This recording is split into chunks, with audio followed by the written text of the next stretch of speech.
এবার ঘুমিয়ে গেছে, আজরাইল রূহ নিয়ে গেছে, কিন্তু আপনারা যে বাহির করে গোসল করাইছে আপনার খবর নাই, কাফন পরাইছে আপনার খবর নাই, জানাজা পড়ছে আপনার খবর নাই, কবরে দিয়া আয়সা পড়ছে আপনার খবর নাই। যখন মুলকিন নকির আয়সা আপনাকে ডাকছে ওঠো, আপনি উঠেই চোখ বগাইবেন, চোখ ঘুরাইবেন, হাই হাই কই আসিলাম, কোথায় আসলাম। দুই ফেরেশতা আপনাকে কিছু বলতে চাবে, এমনি সময় আপনি বলবেন ভাই আপনাদের কিছু চিনি না, আপনারা অচিনা লাগে, আমি কই আসলাম, কই আসলাম, কই ছিলাম, আমি কই আসলাম বলতেও পারি না, আপনাদের অচিনা লাগে। মুলকিন নকিরে কেউ দেখছেন নাকি? একবারই দেখা হবে কবরে, তাহলে চিনা না অচিনা? অচিনা। হ্যাঁ, তোমাদের সাথে আমার পরিচয় নাই, তোমরা মনে হয় কিছু কথা বলবা। হ্যাঁ, আমরা কথা বলবো।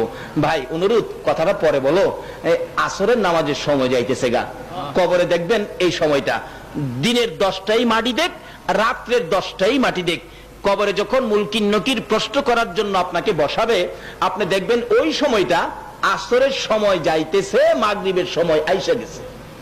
ওই লোকটা বলবে আখিরি নবীর উম্মত, বলুন আখিরি নবীর উম্মত হইতে গেলে নামাজ লাগে কিনা? লোকটা বলবেন ভাই আসরের সময়টা যাইতেছে গা, কথাটা পরে বললেন, আমারে এক বদনা পানি দেন, আমি উজু করে নামাজটা পড়ি। তখন একজন আরেকজনকে বলবে কি কয় রে, কই আইছে খবর নাই বুঝি। এই নবীর উম্মত হইলে কোনো খবর, বাচ্চা যেমন রান্না করতে হেই রুমে, হেই রুমতে হেই রুমে খবর নাই, ঠিক এরকম ঘুমিয়ে থাকবেন, আমার এক বন্ধা পানি ব্যবস্থা করতে নামাজটা পড়ি। একজন জিগাইবো আপনি এখন কই আছেন জানেন? কই না আমি তো বলতে পারতেছি না, কিন্তু জায়গাটা নতুন নতুন লাগতেছে, আপনারও নতুন মনে হইতেছে, আমি বুঝতে পারতেছি না আমি কই আসলাম। তখন এইজন বলবেন হে আল্লাহর নবীর উম্মত, ও নবীর আদরের উম্মত, তুমি তো এখন কবরে আইসা পড়ছো। এমনি চোখের পানি ছেড়ে দিবে, বলো কি আমার সন্তানাদি ফেলে আমি কবরে আসছি, আমার বাড়িঘর ফেলে কবরে আসছি, আমি তো বলতেও পারি না, বলো এখন কি প্রশ্ন করবে আর কি জবাব দিতে হবে, বলো বলো বলো।